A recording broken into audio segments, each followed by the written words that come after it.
5 វិធីដើម្បីធ្វើឲ្យជីវិតរបស់យើងមានសេរីចាទី1គឺបដូរការគិតបដូរការជឿបដូរទម្លាប់បដូរសន្តានហើយនឹងអនុវត្តបងប្អូនចាអាហ្នឹងជំហានដំបូងចាជំហានដំបូងហើយទី1ទៀតចាបដូរការគិតតាមមកយើងអាចបដូរការគិតបានបងប្អូនចាបើអាចបងប្អូនគួរអនុវត្តនៃការសមាធិចាហេតុអីបានខ្ញុំចេះតែចែករំលែកអំពីការសមាធិនេះគឺក្រៃលែងណាបងប្អូនចាល្អណាស់សម្រាប់ការសមាធិធ្វើឲ្យយើងមានចិត្តត្រជាក់ធ្វើឲ្យយើងមានសេចក្តីសុខច្រើនធ្វើឲ្យយើងមានចាអំណាចធម៌ពលផ្លូវចិត្តបងប្អូនចាបដូរការគិតឲ្យយើងចាផ្លាស់ប្ដូរពីរឿងអវិជ្ជមានមករឿងវិជ្ជមានបងប្អូនចាហើយសំខាន់មួយទៀតជួយឲ្យយើងមានសុខភាពល្អទៀតអានឹងសម្រាប់ការសមាធិហើយវិធីទី3បងប្អូនចាបដូរវាចាដ៏ស័ក្តិសិទ្ធិរបស់យើងវាចារបស់យើងគឺជាវាចាដ៏ស័ក្តិសិទ្ធិតែបងប្អូនអត់ជឿថាស័ក្តិសិទ្ធិឬមិនស័ក្តិសិទ្ធិបងប្អូនស្ដាប់ជាមួយខ្ញុំចាបើសិនជាយើងចាគិតតែរឿងវិជ្ជមានវាចារបស់យើងក៏រឿងវិជ្ជមានដែរហើយពេលដែលយើងនិយាយរឿងវិជ្ជមានចាអ្នកដទៃដែលយើងស្ដាប់ដែលគាត់ស្ដាប់នៅវាចារបស់យើងក៏គាត់ចូលចិត្តតែបើសិនជាយើងនិយាយពីអសរោះ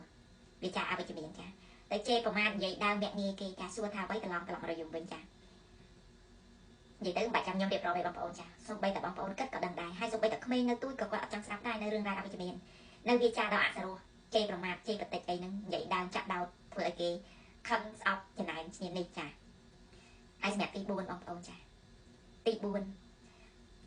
សម្រាប់ខ្ញុំចាពេលដែលខ្ញុំងូតទឹកបងប្អូនចាងូតទឹកគឺខ្ញុំតែងតែអរគុណនៅទឹកប្រម៉ែគុំគីដ៏ស័ក្តិសិទ្ធិដែលធ្វើឲ្យខ្ញុំមានសេរីធ្វើឲ្យខ្ញុំចាអមថាយើងជួបបទពិសោធន៍អ្វីពេលដែលយើងបានងូតទឹកនៅប្រម៉ែគុំគីដ៏ស័ក្តិសិទ្ធិយើងមានអារម្មណ៍ថាតិចចិត្តតិចកាយប្រម៉ែគុំគីនឹងលៀងនៅមន្ទិលសៅម៉ងទាំងឡាយដែលនៅក្នុងរាងកាយរបស់ខ្ញុំឲ្យហូរទៅតាមទឹកឲ្យប្រម៉ែធរណីចាកប់បាត់នៅរឿងរ៉ាវនោះជួបតែរឿងល្អប្រទានតែរឿងល្អចូលមកក្នុងជីវិតរបស់ខ្ញុំចាអានេះសម្រាប់ទី4ហើយសម្រាប់ទី5ពេលដែលខ្ញុំចាំមុនចូលគេងហើយនឹងក្រោយពីគេងបងប្អូនចាគឺខ្ញុំតែងតែអរគុណគ្រប់យ៉ាងហើយក៏ផ្ដល់ធម៌ពលឲ្យខ្លួនឯងចាในការនិយាយប្រាប់ខ្លួនឯងនៅអ្វីដែលយើងប្រាថ្នាចង់បានចាជាពិសេសគឺជាគោលដៅរបស់យើងដែលយើងចង់បានបងប្អូនចាព្រោះឲ្យគ្រប់យ៉ាងមនុស្សម្នាក់ចាតែងតែប្រាថ្នានៅចង់បាន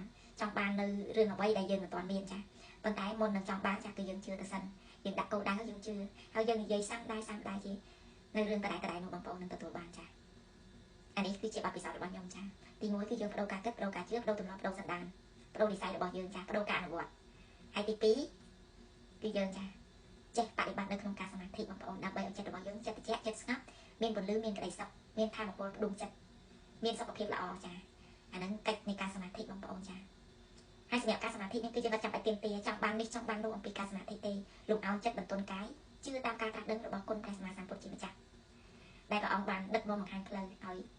ដូចនាងខ្ញុំចេះចាខ្ញុំថ្ងៃខ្ញុំអរគុណមែនតើអរគុណច្បាប់នៃពេលវេលាអរគុណច្បាប់នៃការស្រុកទៀនអរគុណគុណរបស់ព្រះសម្មាសម្ពុទ្ធចាដោយសារតែខ្ញុំមានឧបនិស្ស័យបានខ្ញុំអាចស្គាល់អាចយល់អាចដឹងនៅច្បាប់នៃការស្រុកទៀនគុណរបស់ព្រះសម្មាសម្ពុទ្ធចាហើយនឹងបដិការបដិបត្តិជារឿយតិចក្តីច្រើនក្តីចា